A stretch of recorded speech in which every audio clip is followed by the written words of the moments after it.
नमस्कार साथियों, मैं राकेश कुमार आपके अपने YouTube channel DR brother classes में आप सभी का स्वागत करता हूं। साथियों, आज मैं आपके लिए लेकर आया हूं पर्यावरण अध्ययन की एक बहुत ही महत्वपूर्ण कक्षा, जिसमें हम जानेंगे वस्त्र एवं आवास के बारे में। साथियों, अब तक हम पर्यावरण अध्ययन की लगभग 6 कक्षाएं पढ़ चुके हैं, जिसमें हमने हमारे जो पर्यावरण अध्ययन की पहली इकाई है उसमें 2 लेसन कवर कर रहे हैं, जिसमें परिवार और सामाजिक बुराइयों के बारे में। आज हम तीसरे लेसन की शुरुआत कर रहे हैं, जिसमें है हमारा वस्त्र एवं आवास के बारे में। आज साथियों हम जो चर्चा करेंगे वस्त्र पर चर्चा करेंगे। साथियों, वस्त्र क्या होते हैं? वस्त्र जो होते हैं आप सभी साथी जानते हैं, हम जो कुछ भी पहनते हैं हमारे शरीर की सुरक्षा के लिए, आकर्षक दिखने के लिए हम जो पहनते हैं वो वस्त्र होते हैं। तो वस्त्र हमारी मूलभूत आवश्यकताओं से संबंधित है। आवास जो है हमारे, जैसे हमारे लिए जरूरी आवश्यकताएं हैं, भोजन है, वायु है, उसी प्रकार आवास भी मनुष्य के लिए आवश्यकता है। और आवास से हम तात्पर्य लगा सकते हैं किसी भी प्राणी के रहने के स्थान से। तो साथियों, आज हम जो चर्चा करेंगे वो मात्र वस्त्र पर करने वाले हैं। वस्त्र साथियों, आज जो हमारा आज की जो कक्षा होगी इसमें हम 4 बिंदुओं पर चर्चा करेंगे। 4 बिंदु कौन कौन से होंगे साथियों? ऋतुओं के आधार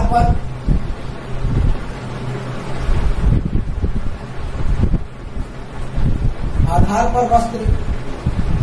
मुख्य रूप से इस वस्त्र को 4 टॉपिकों में बांटा गया है। हमारे पढ़ने की आसानी की दृष्टि से साथियों, हम इन 4 टॉपिकों के माध्यम से इस वस्त्र के प्रकरण को पढ़ेंगे साथियों। ऋतुओं के आधार पर फिर पढ़ेंगे वस्त्र निर्माण में उपयोगी, जैसे वस्त्र निर्माण के उपयोग में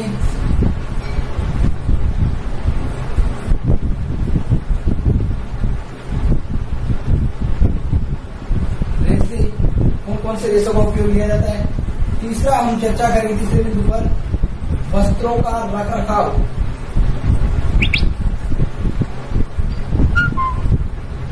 तो चौथा जो बिंदु होगा हमारा वो करेंगे हम विभिन्न राज्यों के आधार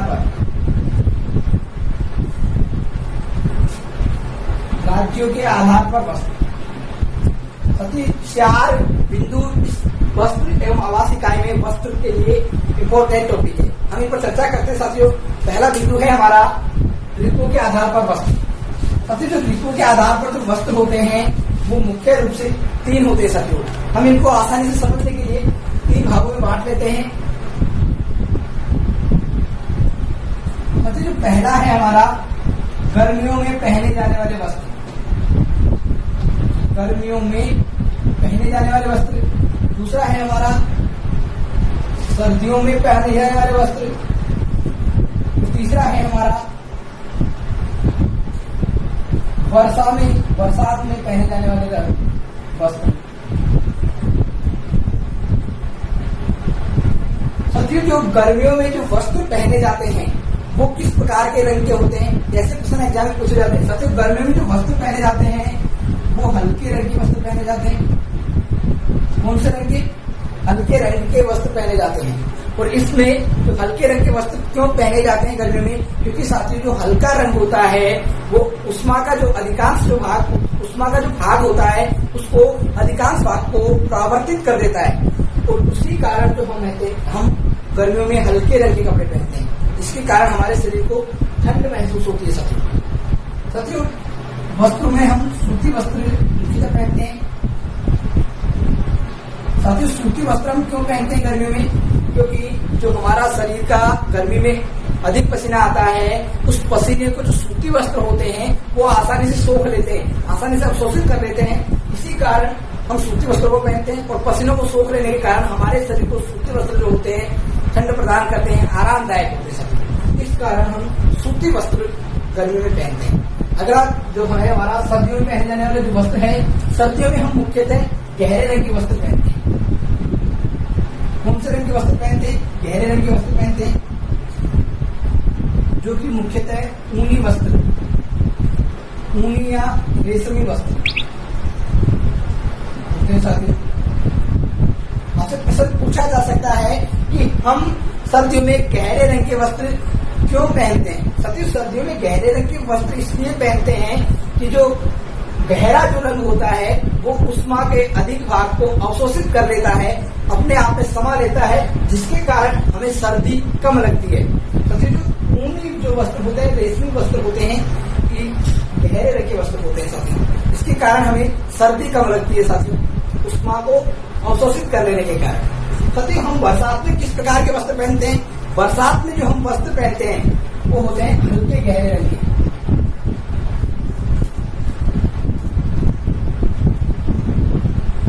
साथियों, जो बरसात का मौसम होता है वो ना तो अधिक गर्म होता है ना अधिक सर्दी होती है, तो इसमें हम कैसे भी कपड़े पहन लेते हैं, लेकिन बस कपड़े ऐसे होने चाहिए जो आसानी से सूख जाते हो।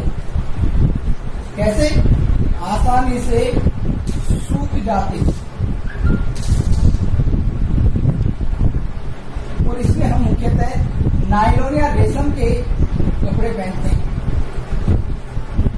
नायलॉन या रेशम के कपड़े पहनते हैं। अब सभी साथी ध्यान रखें। साथियों, मैं एक बार फिर से इसको रिपीट कर देता हूँ कि इसमें जो हल्के रंग के वस्त्र होते हैं वो क्यों पहने जाते हैं। साथियों, गर्मियों में जो वस्त्र पहने जाते हैं वो मुख्य रूप से हल्के रंग के पहने जाते हैं। हल्के रंग के जो वस्त्र होते हैं वो क्यों पहने जाते हैं, सूती वस्त्र क्यों पहने जाते हैं? साथियों, जो हल्के रंग के जो वस्त्र होते हैं वो उष्मा की जो विकिरण होती है हमारी के अधिकांश भाग को परावर्तित कर देते हैं।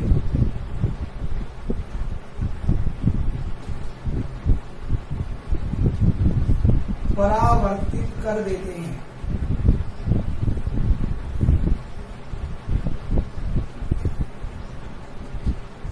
इसी कारण हम हल्के रंग के वस्त्र पहनते हैं, अर्थात सूती वस्त्र जो होते हैं हमारे शरीर के पसीने को सोख लेते हैं, जिसके कारण हमें ठंड लगती है, आराम मिलता है। जो गहरे रंग के जो वस्त्र होते हैं हमारे, वो साथियों उष्मा के अधिकांश भाग को अवशोषित कर लेते हैं। उष्मा के अधिकांश भाग को अवशोषित कर लेते हैं।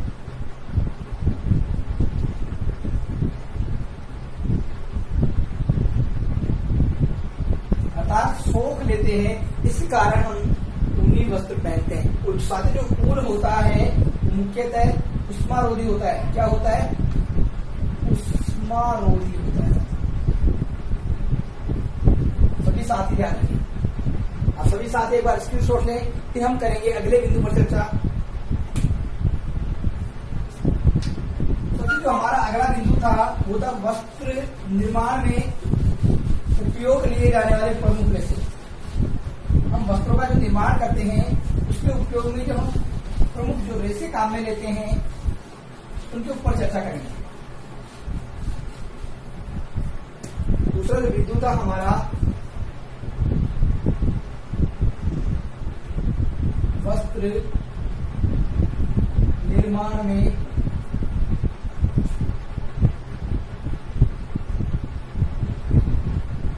काम में लिए जाने वाले प्रमुख रेशे।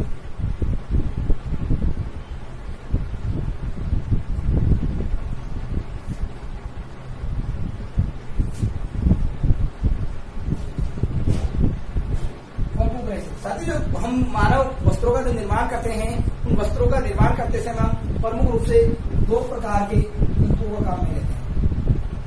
कितने प्रकार के? दो प्रकार के रेशों या तंतुओं का काम में लेते हैं। जो है हमारे पहला जो है हमारा वो है प्राकृतिक रेशा। कौन सा है साथियों? जिनको हम मुख्य रूप से दो भागों में बांटते हैं। जैसे यहाँ पर लिखते हैं, पहला रेशा है हमारा प्राकृतिक रेशा।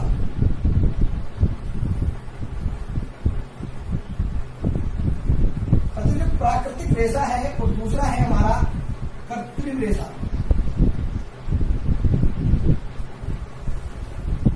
साथियों, प्राकृतिक रेशा क्या होता है तो कृत्रिम रेशा क्या होता है, हम इसके बारे में चर्चा करेंगे विस्तृत रूप से। आप सभी साथी वीडियो को अंत तक देखें, जरूर आपको इस वीडियो में नया सीखने को मिलेगा, तो आप सभी साथी बने रहे। साथियों, जो प्राकृतिक रेशे हैं वो हमारे प्रकृति से प्राप्त, हम ऐसे कहें कि जो प्रकृति से प्राप्त जो रेशे होते हैं, प्रकृति से प्राप्त रेशे, अर्थात प्रकृति से तात्पर्य क्या है? हमारे पेड़ पौधे, जीव जंतुओं, कीड़े मकोड़ों, इनसे जो प्राप्त रेशे होते हैं वो हमारे प्राकृतिक रेशे कहलाते हैं। प्रकृति से प्राप्त रेशे यथा पेड़ पौधों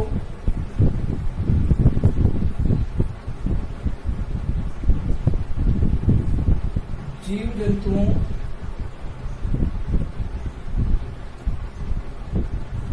या कीड़ों से प्राप्त होने वाले रेशे।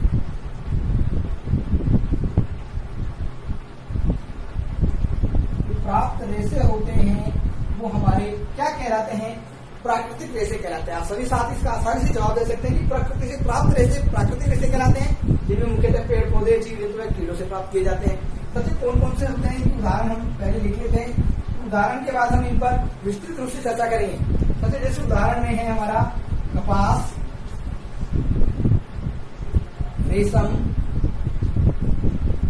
लिनन और ऊन। ये क्या है? हमारे प्राकृतिक रेशे हैं। आपसे क्वेश्चन पूछा जा सकता है, आपको ऑप्शन में दिए जा सकते हैं कि इनमें से कौन सा प्राकृतिक रेशा नहीं है, इनमें से कौन सा रेशा कृत्रिम रेशा नहीं है। तो आप सभी साथ इन उदाहरणों को याद कर ले। हम इनके बारे में विस्तृत रूप से चर्चा करेंगे। एक बार इन कृत्रिम रेशों के बारे में और जान लेते हैं। सभी जो कृत्रिम रेशे होते हैं, हम ऐसे कई कृत्रिम रेशे कृत्रिम रूप से निर्मित किए गए या फिर इनको विभिन्न रसायनों की सहायता से बनाया जाता है। जो हमारे पेट्रो आधारित जो रसायन होते हैं, जो पेट्रोकेमिकल्स होते हैं, उनके द्वारा इनका निर्माण किया जाता है। साथियों, कृत्रिम रूप से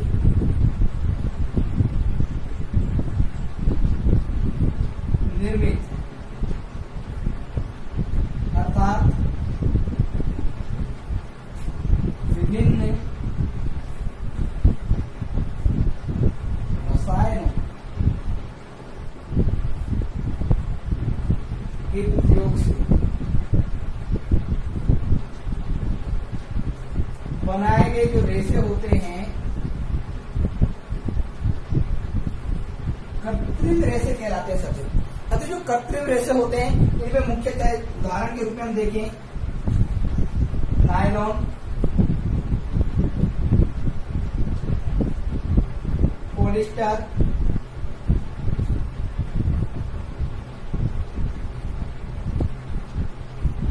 रेयान, विस्कोस, एक्रोन, टेरोलिन, ये जो रेशे हैं इत्यादि, ये हमारे कृत्रिम रेशे हैं। आशा करता हूं आप सभी साथियों को दोनों रेशे समझ में आ गए होंगे। साथियों, हम अगले इन्हीं जो टॉपिक है, हमारे जो बिंदु हैं, इस पर चर्चा करेंगे। कपास क्या होता है, रेशम क्या होता है, इन सभी बारे में चर्चा करेंगे। आप सभी साथी एक बार स्क्रीनशॉट ले लें। साथियों, आपको कक्षा कैसी लग रही है? आप सभी साथी एक बार कमेंट करें कि आपको कक्षा कैसी लग रही है। अगर आपको हमारी कक्षा अच्छी लग रही है तो कक्षा को लाइक करें और साथियों अपने सभी साथी दोस्तों के साथ शेयर करें, जिससे सभी जरूरतमंद साथी हमारे साथ जुड़कर इन कक्षाओं का फायदा उठा सके। साथियों, हम जानते हैं प्राकृतिक रेशों के बारे में विस्तृत रूप से चर्चा करेंगे। अब मतलब प्राकृतिक जो रेशे हैं हमारे, उनके बारे में विस्तृत रूप से जानेंगे। जो हमारा प्रमुख रेशा है वो है कपास। कपास के बारे में हम चर्चा करते हैं, विस्तृत रूप से इससे संबंधित जो प्रश्न बनते हैं इसके बारे में हम चर्चा करेंगे। तो जो कपास है, आपसे इस प्रकार से पूछा जा सकता है, जो कपास रेशा है उसका प्राकृतिक रेशों में सर्वाधिक उपयोग किया जाता है। आपसे प्रश्न पूछा जा सकता है कि प्राकृतिक रेशों में कौन से रेशे का सर्वाधिक उपयोग किया जाता है। सबसे जो कपास रेशा है उसका सर्वाधिक प्रयोग किया जाता है प्राकृतिक रेशों के अंतर्गत। साथ ही जो कपास है, कपास से जो निर्मित वस्त्र होते हैं, कपास के रेशे से जो बनाए हुए जो वस्त्र होते हैं वो सूती वस्त्र कहलाते हैं। कौन से वस्त्र कहलाते हैं साथियों? सूती वस्त्र कहलाते हैं।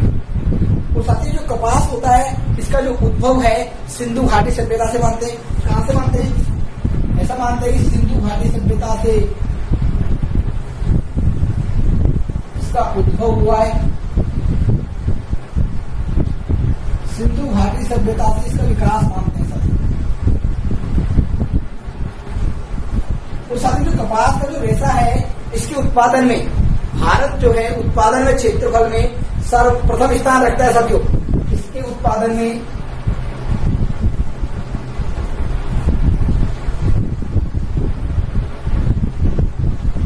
वह क्षेत्रफल में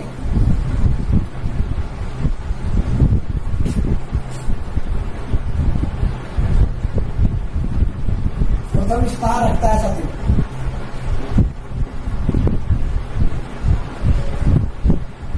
कौन साथियों? भारत।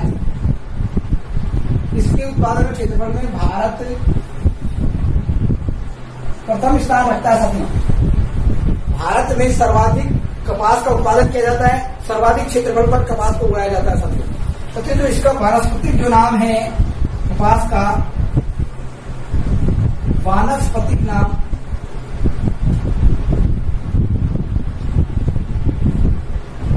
इसका जो वानस्पतिक नाम है वो है गॉसिपियम स्पीसीज।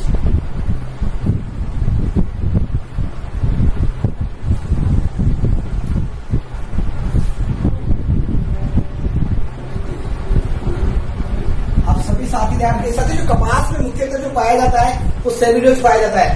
कपास जो होता है मुख्यतः सेल्यूलोज का बना होता है।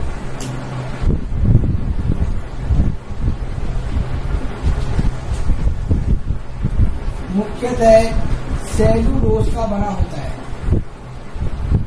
अब सभी साथी ध्यान रखें। सभी चलते हैं अगले हमारे बिंदु के। अगला जो हमारा प्राकृतिक रेशा है वो है रेशम।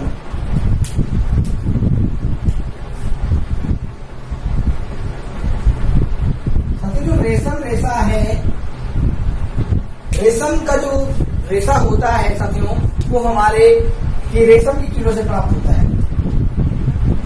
प्राप्त होता है रेशम के जो कीड़े होते हैं, रेशम के कीड़ों से कोकून प्राप्त होता है और उस कोकून से हमें रेशम प्राप्त होता है। साथियों जो रेशम के जो कीड़े होते हैं वो मुख्यतः शहतूत के वृक्ष में पाले जाते हैं। कहाँ पाले जाते हैं साथियों? मुख्यतः शहतूत के वृक्ष पर पाले जाते हैं। मुख्यतः शहतूत के वृक्ष पर पाले जाते हैं। साथियों जो रेशम के कीड़ों से हमें रेशम को प्राप्त करने में 4 अवस्थाओं से गुजरना होता है इस रेशम के कीड़ों को, जिसमें सर्वप्रथम जो मादा रेशम का जो कीड़ा होता है वो अंडा देती है। अंडा देने के बाद उसे लार्वा प्राप्त होता है, लार्वा से प्यूपा बनता है और प्यूपा से हमें कोकून प्राप्त होता है। साथियों 4 अवस्थाओं से गुजरना पड़ता है। 4 अवस्थाएं हैं रेशम को प्राप्त करने की।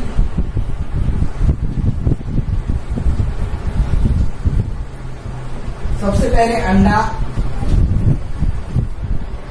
फिर लार्वा। ये जो अंडा होता है मादा रेशम के मादा कीड़े के द्वारा जो दिया जाता है उससे लार्वा निकलता है और लार्वा जब सूख जाता है साथियों तो प्यूपा बन जाता है, जिसके सूखने के बाद रेशम के कीड़े से अलग होने पर ये कोकून होता है। 4 अवस्थाओं से में तो इस कोकून से ही हमारा रेशम प्राप्त किया जाता है। जो रेशम होता है मुख्य रूप से प्रोटीन से बना होता है। किससे बना होता है? मुख्यतः प्रोटीन से बना होता है। आपसे पूछा जा सकता है रेशम जो होता है मुख्यतः किससे बना होता है? जो प्रोटीन होता है साथियों, जो प्रोटीन होता है फाइब्रिन नामक प्रोटीन होता है। कौन सा प्रोटीन होता है साथियों? फाइब्रिन नामक जो प्रोटीन होता है। आपसे अगर प्रोटीन का नाम पूछ लिया जाए साथियों, फाइब्रिन नामक प्रोटीन।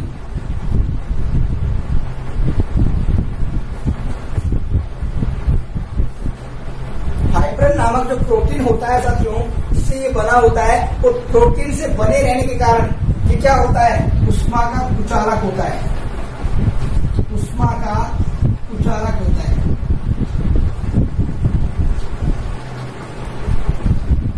आप सभी साथी एक बार स्क्रीनशॉट लें। साथियों हम चर्चा करेंगे अगले और प्राकृतिक और कृत्रिम रेशों के बारे में।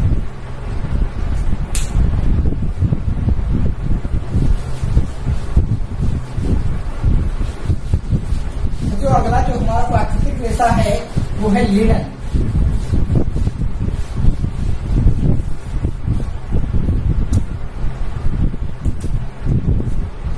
साथियों जो लिनन रेशा होता है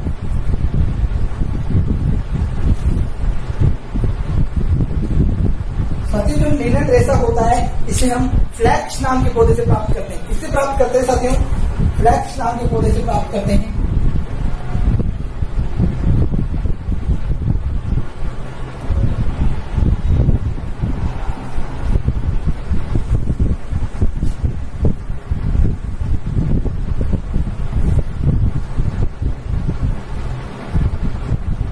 फ्लैक्स नामक पौधे से हम लिनन प्राप्त करते हैं। साथ ही जो लिनन जो होता है चमकदार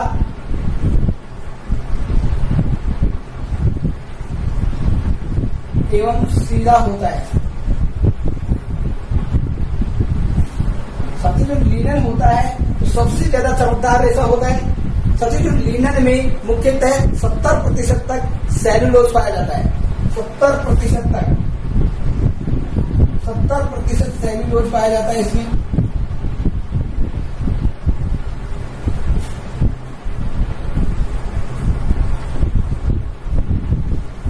साथ ही जो अमेरिका की जो मुद्रा डॉलर है उसमें 25% जो भाग होता है वो लिनन रेशे का प्रयोग किया जाता है। साथियों अगला जो हमारा रेशा है वो है ऊन। साथियों कौन सा रेशा है? ऊन रेशा।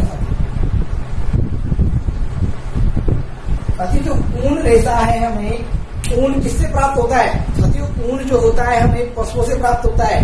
किससे प्राप्त होता है? पशुओं से प्राप्त होता है। भेड़, ऊंट, गैया।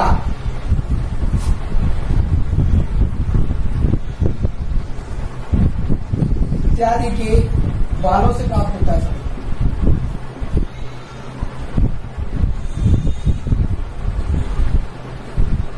साथ ही जो प्रश्न है रीट 2012 या 15 में पूछा गया है। साथियों मुझे कंफर्म नहीं, लेकिन ऐसे पूछा गया था कि ऊन किससे प्राप्त होती है? भेड़, ऊंट और याक, इनसे हमें ऊन प्राप्त होती है। साथियों तो साथियों जो ऊन होती है वो उष्मा की कुचालक होती है, उष्मारोधी होती है। साथियों उष्मारोधी। साथियों जो सर्वाधिक उत्तम किस्म की जो ऊन पाई जाती है, सबसे उत्तम किस्म की जो ऊन होती है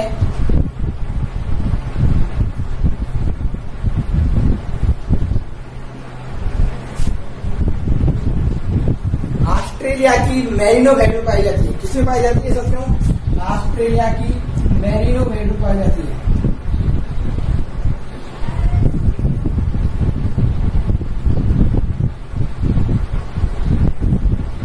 आपसे पूछा जा सकता है सर्वाधिक उत्तम किस्म की जो ऊन है वो कौन सी प्रजाति की भेड़ में पाई जाती है? साथ मेरिनो भेड़ में पाई जाती है, वो भी ऑस्ट्रेलिया की। साथी आप सभी साथी एक बार स्क्रीनशॉट ले। साथियों अब हम चर्चा करेंगे कृत्रिम रेशों के बारे में।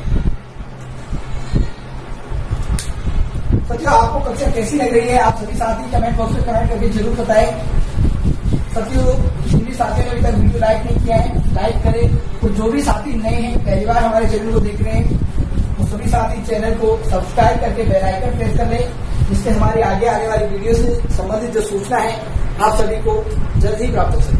साथियों अब हम चर्चा करते हैं कृत्रिम रेशों के बारे में। साथियों जो कृत्रिम रेशा है हमारा प्रमुख जो कृत्रिम रेशे हैं उनके बारे में।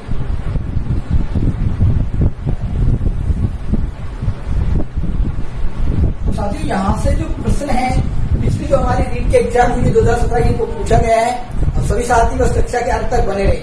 साथियों जो कृत्रिम रेशे हैं उसमें नाम आता है सर्वप्रथम विस्कोस का, विस्कोस या रेयान।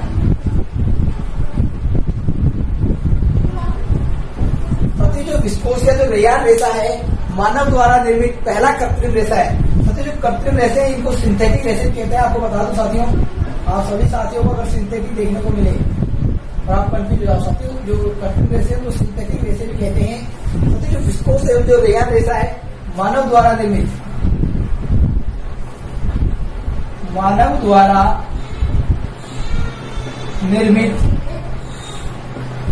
पहला कृत्रिम रेशा है। आप सभी साथी ध्यान रखें,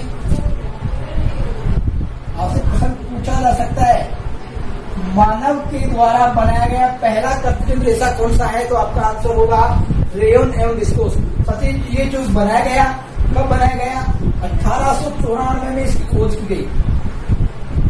1894 में इसकी खोज की गई। साथियों तो ये जो होता है मुख्यतः रेयान और जो विस्कोस की जो लकड़ी होती है उससे प्राप्त जो सेल्यूलोज होता है उसके द्वारा बनाया गया जाता है। सबसे रेयान एवं विस्कोस की जो लकड़ी होती है उससे सेल्यूलोज प्राप्त होता है और उस सेल्यूलोज का ये रेशा बना हुआ होता है। सबसे दूसरा जो मुख्य रेशा है हमारा उसको चर्चा करते हैं, वो है साथियों हमारा नायलॉन। जो नायलॉन रेशा है,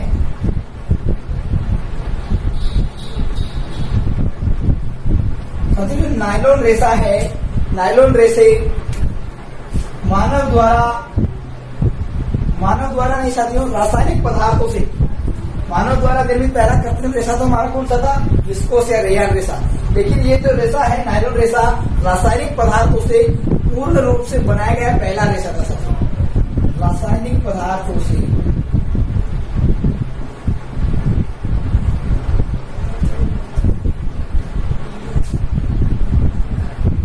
पूर्ण रूप से निर्मित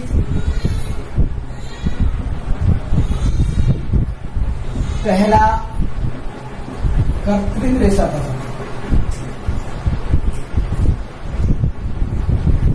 साथियों जो रेशा है नायलॉन रेशा, इसकी शोधकर्ता कौन थे, इसकी खोज किसने की थी साथियों, इसकी जो खोज की थी वो की थी वॉलेस कैरोथर से, डॉक्टर वॉलेस कैरोथर साथी जो थे। तो ये जो प्रश्न है रीट 2017 में पूछा गया है साथी,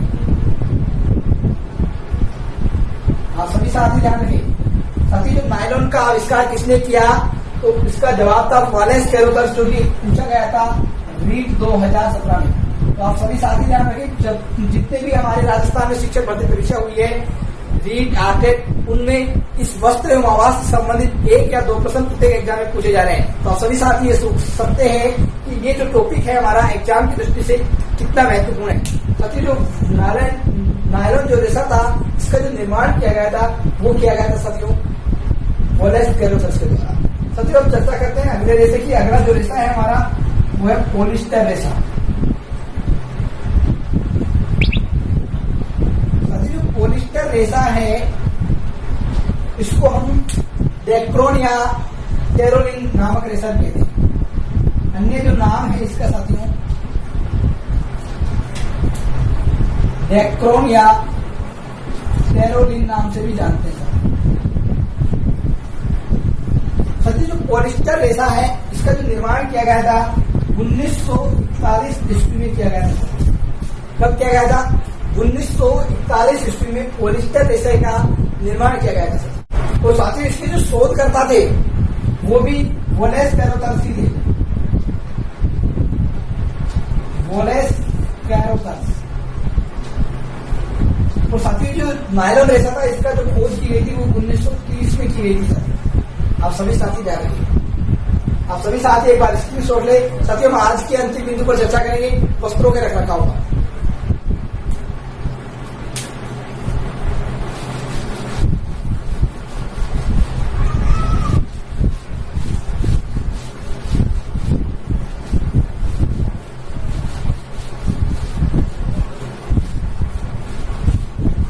साथियों जो आज का हमारा अंतिम बिंदु है वो है वस्त्रों का रखरखाव।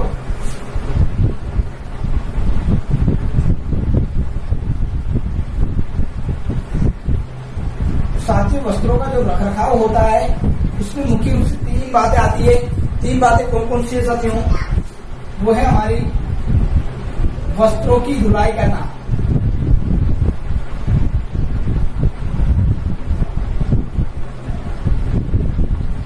और दूसरी जो मुख्य बात है वो है वस्त्रों की प्रेस करना,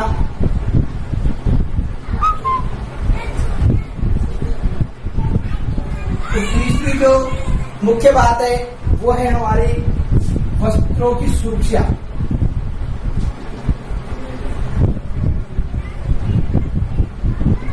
साथियों वस्त्रों को अच्छे से रखने के लिए हमें वस्त्रों की नियमित रूप से धुलाई करनी चाहिए। जिन वस्त्रों की धुलाई नहीं होती है उसकी ड्राई क्लीनिंग करानी चाहिए। वस्त्रों की प्रेस करनी चाहिए जिससे हमारे जो वस्त्र हैं उसमें सिलवटें ना पड़े। साथियों जो वस्त्रों की सुरक्षा से संबंधित जो है वस्त्रों की सुरक्षा करने के लिए हमें उनको अलमारी में एक अच्छे तरीके से सुव्यवस्थित तरीके से रखना चाहिए। साथियों इनमें जो प्रश्न बनते हैं मुख्य रूप से वो है कि सूखे दाग को मिटाने के लिए, यदि वस्त्रों पर कोई चाय का दाग लग जाता है, मिटता नहीं है साथियों, सूखे दाग को मिटाने के लिए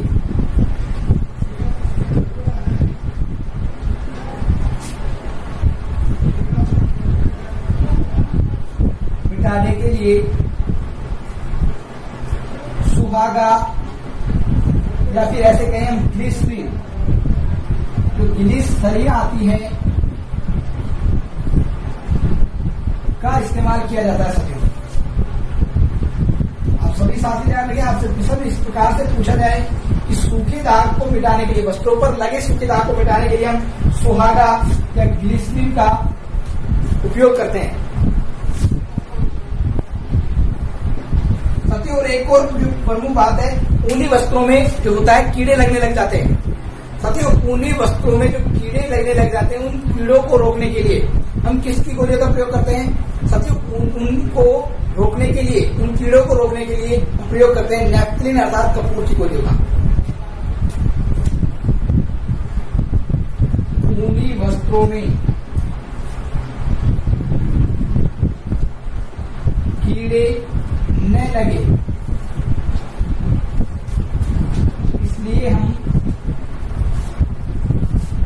इसलिए उनमें नेफ्थलीन या कपूर की गोली रखी जाती है।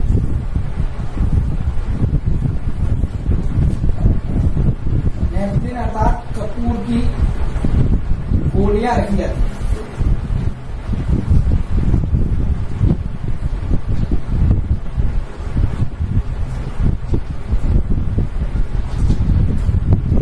आप सभी साथी एक बार स्क्रीन शॉट ले साथियों। आज की हमारी कक्षा यही समाप्त होती है। मिलेंगे फिर से अगली कक्षा में, जिसमें हम चर्चा करेंगे राज्यों से संबंधित वस्त्रों के बारे में। और राज्यों से संबंधित वस्त्रों से संबंधित प्रश्न भी 2015 और 2012 में पूछे गए हैं। तो आप सभी साथी हमारे साथ बने रहे और हमारे साथ जुड़े रहने के लिए जिन्होंने भी अभी तक हमारे चैनल को सब्सक्राइब नहीं किया वो सब्सक्राइब कर ले और बेल आइकन प्रेस कर ले। और अगर आपको हमारी कक्षा अच्छी लगी है तो आप सभी साथी एक बार लाइक करें, चैनल को अपने साथियों के साथ शेयर करें। धन्यवाद साथियों।